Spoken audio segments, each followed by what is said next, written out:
Assalamualaikum warahmatullahi wabarakatuh. Bagaimana cara mengukur kesuksesan orang tua dan guru dalam mendidik anaknya? Jawabannya sangatlah sederhana. Mari kita perhatikan percakapan Nabi Yakub kepada anak-anaknya menjelang kematiannya. Apakah Nabi Yakub bertanya, "Seberapa banyak harta yang telah kamu dapatkan, wahai anakku?" Apakah Nabi Yakub bertanya, "Telah setinggi mana jabatan yang kau raih, wahai anakku?" Ternyata tidak. Yang ditanyakan Nabi Yakub adalah, "Ma ta'buduna min ba'di?" Apa yang kalian sembah sepeninggalku nanti? Ternyata dari sini kita belajar bahwasanya yang paling terpenting dalam pendidikan orang tua dan guru kepada anaknya adalah tauhid, keimanan kepada Allah.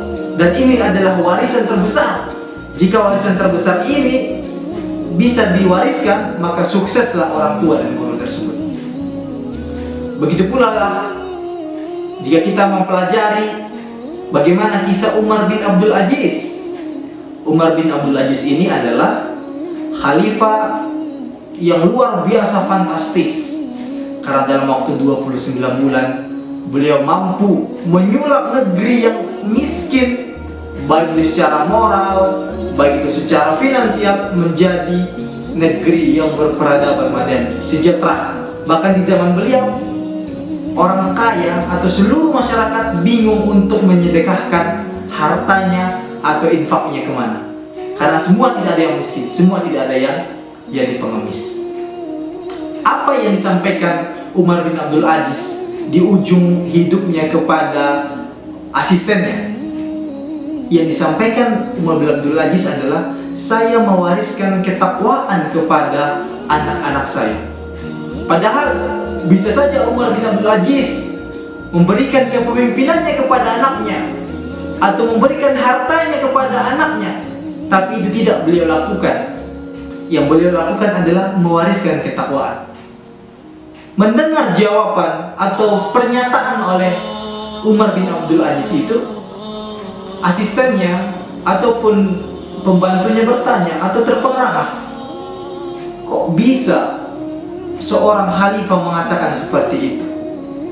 Ternyata Umar bin Abdul Aziz mengatakan, "Saya hanyalah mewariskan ketakwaan dan kesalehan kepada anak saya. Karena itu, jika mereka saleh, Allah akan mencukupkan, akan menjaga mereka kehidupan dunia dan akhirat. Namun jika mereka tidak salih, maka sekali-kali saya tidak akan pernah membantu mereka untuk maksiat kepada Allah Subhanahu wa Ta'ala." Yakub dan Umar bin Abdul Aziz mengajarkan kepada kita bahwa warisan atau kesuksesan orang tua dan tenaga pendidik itu adalah bagaimana bisa mewariskan keimanan tauhid kepada anak didik ataupun anak-anak kita pribadi.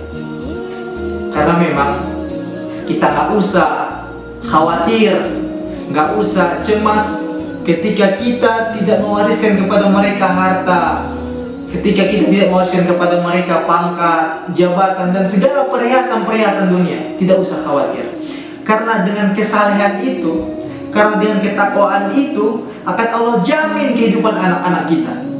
Itulah yang Allah syaratkan atau Allah firmankan dalam surah Al-Kahfi.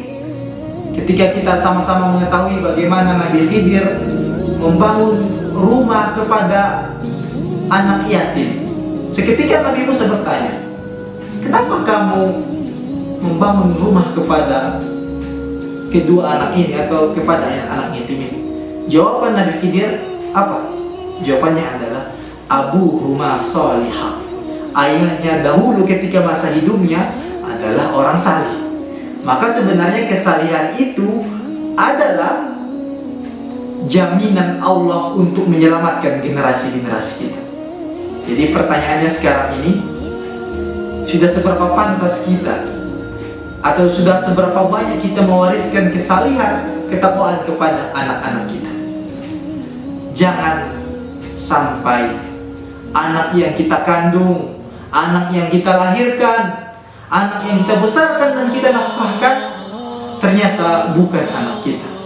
Maksudnya gimana? Memang mereka adalah anak kandung kita, anak kita secara biologis. Namun tidak tertutup kemungkinan mereka itu tidak anak kita secara ideologis.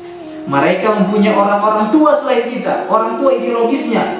Bisa jadi itu pergaulannya yang membuat pikiran dan hatinya menjadi kotor, atau mungkin figur-figur artis-artis yang mereka lihat selama ini, dan itulah menjadi kecenderungan hidupnya, gaya hidupnya berubah seperti itu, bukan yang Islami lagi. Kalau itu yang terjadi pada generasi kita atau kepada anak kita, maka sungguh khawatirlah kita. Jangan-jangan kita lah manusia yang suatu saat nanti tidak bisa memberikan pertanggungjawaban ketika seorang anak yang dititipkan Allah kepada kita tidak bisa kita didik dengan baik. Barakallahu fikum. Assalamualaikum warahmatullahi wabarakatuh.